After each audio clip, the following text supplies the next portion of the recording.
Welcome to Cinemophile, where we bring you the best in independent, documentary, and foreign films, and we talk to the people who made them. I'm your host, Mike Caspar, and you can find out more about the program by going to cinemophilepod.com. In this debut feature film from director, writer, and producer Sam Hayes comes Pools, which dives headfirst into the chaotic life of Kennedy, a rebellious college student who has one day to get her life together or face expulsion. Rather than conform, she recruits a misfit crew for a spontaneous night of pool hopping through the lavish backyards of her college town. When things start to go off the rails, the film gets funnier, more dramatic, and deeper. It's messy, it's emotional, but it's a great ride. The film again is called Pools. We're joined today by the director, writer, and producer Sam Hayes. Sam, welcome to the program. Thank you. In addition to a really well-told story, what for me really elevates this film is the cast. Wasn't familiar with a lot of the people in the film, but who you got they're so good at what they do in this film. What was the impetus? What was the inspiration for Pools? Thank you. The inspiration for Pools was really like my favorite kinds of movies are like coming of age films, like The Graduate, which has some really amazing pool scenes, and then Ferris Bueller's Day Off, The Breakfast Club.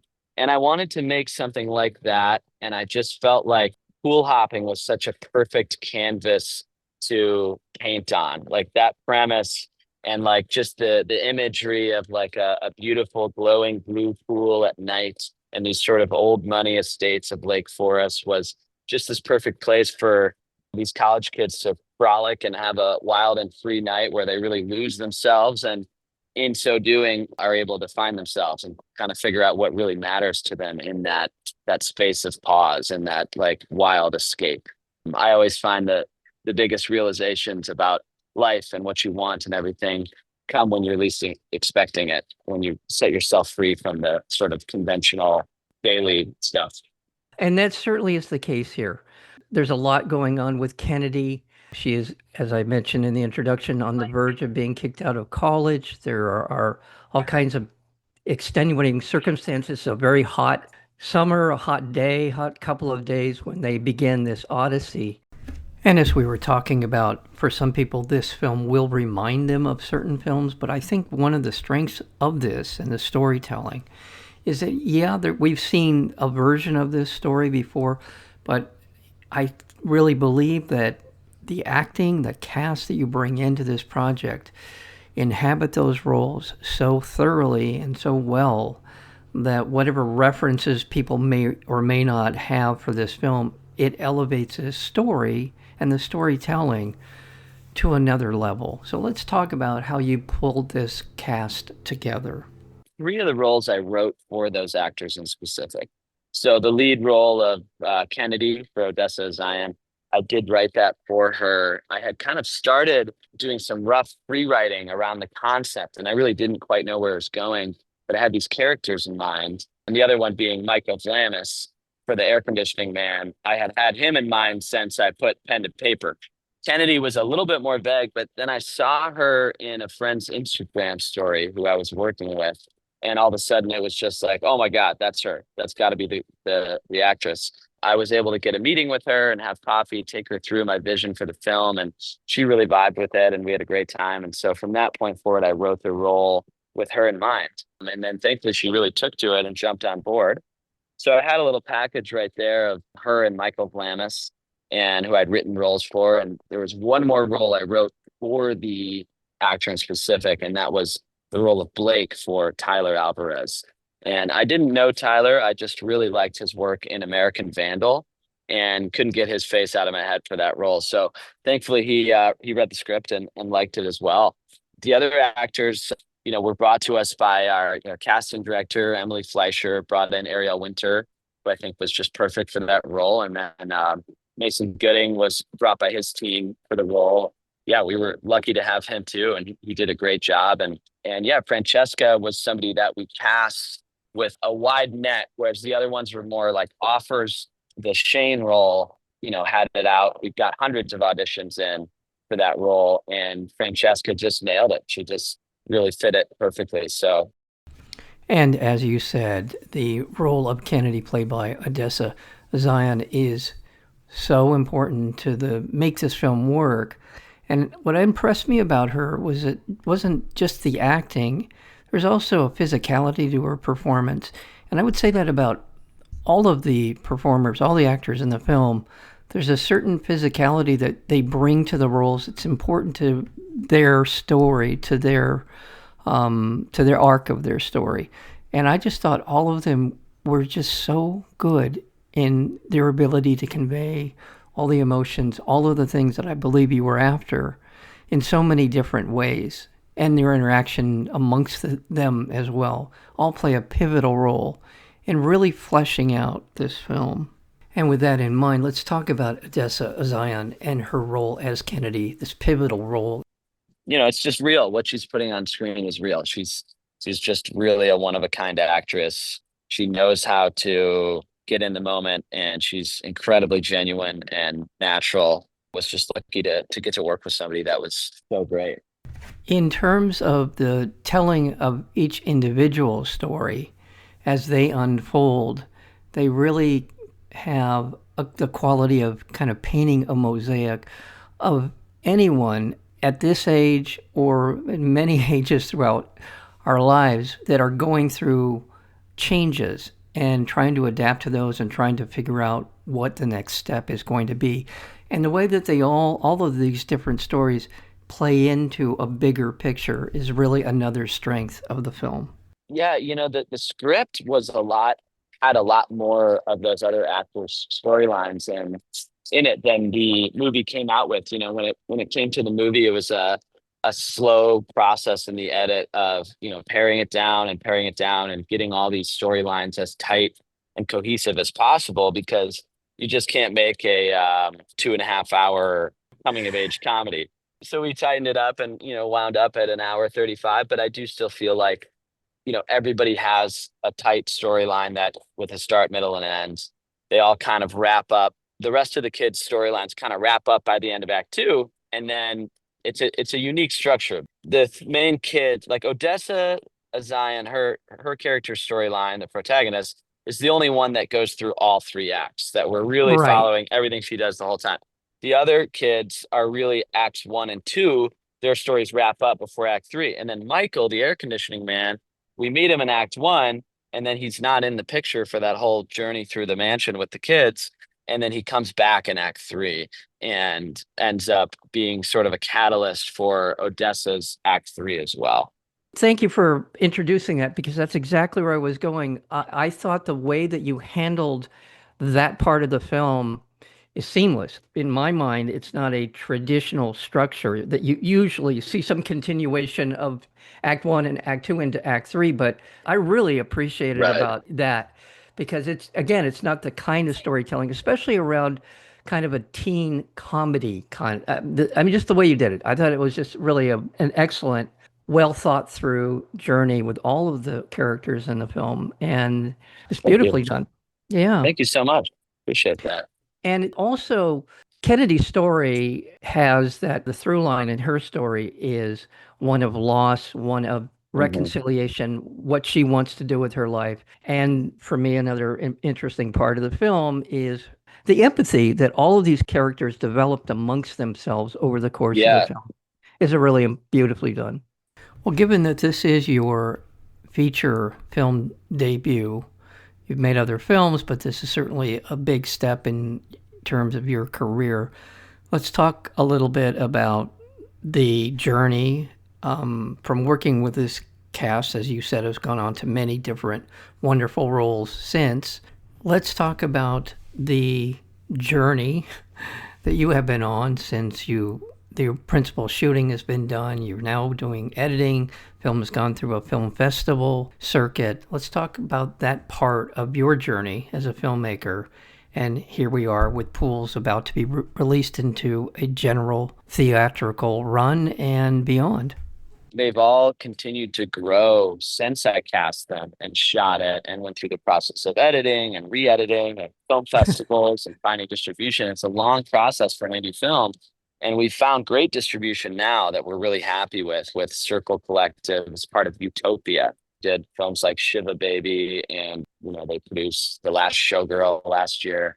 So we wound up with a great situation, but it took a long time. And during that whole time, these actors have been growing in their careers massively. I mean, Mason is the face of the new Scream franchise.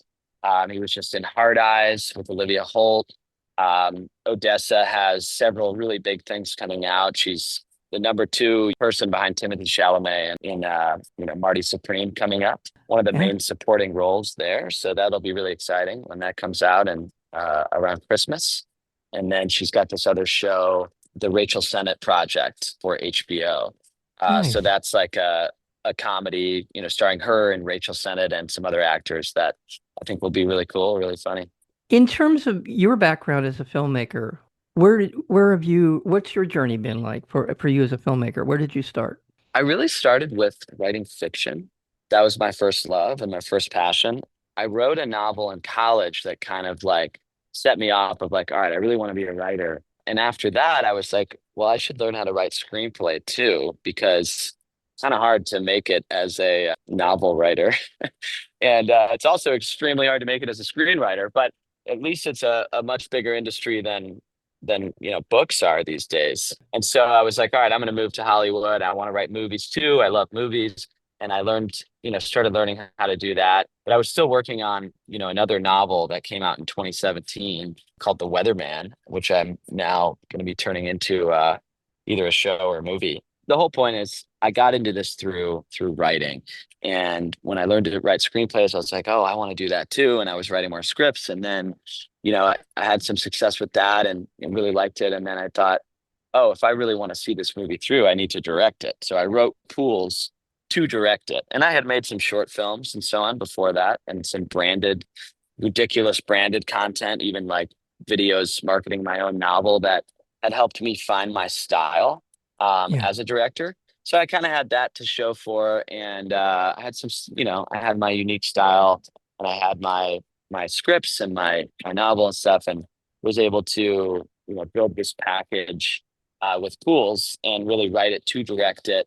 And then initially I wasn't planning on producing it. I thought, oh, these other producers will come on board and produce this for me, and I'll just be the writer director. And the truth is, nobody's going to care about your movie like you do. I had to learn to produce, raise all the money and find all the department heads and find the cast and all that stuff. And been really producing ever since. I've helped produce on a couple other projects, and it's been the process of producing Pools as opposed to writing and directing it has been by far the biggest task of getting it made and finding distribution and so on. What you're talking about is what faces so many filmmakers who are just beginning their careers. You're Yeah, describing what it is, what the reality of the situation is. I just want to yeah, quickly remind our listeners that we're speaking with Sam Hayes. He is the director, writer, and producer of a wonderful film, just on many different levels, but it's quote unquote a comedy mostly, but it's certainly there's a lot more to it called Pools, and it is going to be out August yeah. So it actually comes out August 22nd at the Music 22nd. Box in Okay. Chicago exclusively, and that's an amazing theater there, and that's where we filmed in Chicago. So we wanted to bring it back home to open it up, and then we spread to LA and New York. The first premiere in New York is August 27th at the Williamsburg Arlo Hotel, and it's like a screening in the ballroom down below, and then pool party on the roof. August 29th, and then it'll be at Quad Cinemas in New York. Then Yeah. August 29th, yes, is when we open in LA with a couple of like music themed premieres and Q&As with our brilliant music supervisor and one of our artists who wrote a couple songs for the film. She's actually a Grammy winning songwriter. She's going to perform. I'll be in New York for that, but then I'll be back in LA for September 5th at the New Art again with a Q&A. So is listening and wants to join, just go to pools.film and you can find all the tickets there online. And you're talking about Cody Fry? Is that who you're describing? Uh, The person? no, it's actually Rachel Kennedy, and Oh, Rachel Kennedy. yeah, Okay. she's a Grammy-winning songwriter and producer, and she's also starting an artist project right now that she's just now launching. Cody has some other commitments; he wasn't able to do it, but Cody is our composer, and he's fantastic, and he's also from Chicago. Well, that's another aspect of this film. The music is wonderful on a lot of levels. Not the soundtrack part of it, but the performances in the film, the music that's, just part of this experience. Really great music. So that was another thing that kind of jumped out at me was how good the music was, not only in relation to the story being told, but it just in general in the telling of the story. So nice job with Yeah, that. thank you. I was making reference to this when we started. Directors kind of that have gravitated to, whose work you truly admire, that maybe has had some influence on you. Yeah, absolutely. John Hughes is really the biggest one, like sort of thematically and overall, but stylistically, Edgar Wright is probably the biggest influence on me. He Oh, wow. just the way he uses the camera is just amazing to really tell the story and enhance the storytelling or the comedy. And you can definitely see some of that in Pools and in terms of like at the beginning of the movie where it's, super funny and so on. And it's, a lot Yeah. of comedy. We have these huge smash zooms and whip pans and like crazy Yeah. camera stuff, which I find really fun. But then as the movie gets more intimate and more into the conflict with the characters and the drama, it's, more handheld and, tighter shots and, stuff on sticks. So, but I Yeah. just really admire and am inspired by how Edgar Wright uses the camera to tell the story rather than just kind of, a lot of people in comedy just sort of stick it on the ground and then let the actors act. And that's great too. But I really like taking advantage of the camera. Well, that's Ben Harwick, by the way. We're talking cinematography in the film, and you're Yeah, absolutely right. That is a very funny opening, and that sort of chaotic opening sets in motion, I think, kind of the thematic part of the film in terms of the mm, way the comedy is going to be coming at you. Is that yeah, kind of absurdist, where are we? What am I doing? And all of a sudden, that energy that just comes right out of these actors, particularly when it comes to Kennedy's character, Odessa A'zion, who does a yeah, wonderful job of embodying that sort of barely contained chaotic sort of sensibility. And well, in a way that's not true because she's also at times exceedingly calm because she has a certainty about what it is that right, she doesn't want to do and what she right. does want to. There's a very interesting kind of way that she approaches the comedy in the film. Yeah, I think she's just such a natural with the comedy, and Ben was so great to work with on the camera. He's unbelievable. We really shared the vision for, how that would be done too. Odessa's like such a versatile actor that has this like hilarious wild side to her, but also such great depth that she's able to portray in such subtle ways. She doesn't cry until the very end of the movie, but yet you can see the pain Yeah, on her face and the yeah. things that she's struggling with behind her eyes quite early on, just with her body language, like you referenced before. It is a funny movie. It's enjoyable. I would call it kind of a scrappy movie in a lot of ways, in the ways that the characters are, the way they hang together in I'll this take it. film. So just also want to point out who is an important part of the film, who does such a wonderful job. Michael Flamis is a star in the making as well. He has a real presence to him, and Yeah. he really pulls that role off of Michael Yeah. in the film. Yeah, yeah. No, he really is. He's incredible, and everybody who watches the film just loves him in it. And he's Yeah, so yeah. good, and he just filmed The Odyssey for Christopher Nolan, so Oh my God. that'll be a big one that's coming out, I believe, next summer. We've been talking to the writer, producer, and director of a wonderful film called Pools, and certainly hope that you will seek it out. My thanks again to our guest today, Sam Hayes. Sam, thank you so much. Appreciate it. Yeah, thanks for bringing me on, and let me know if you ever want to talk again.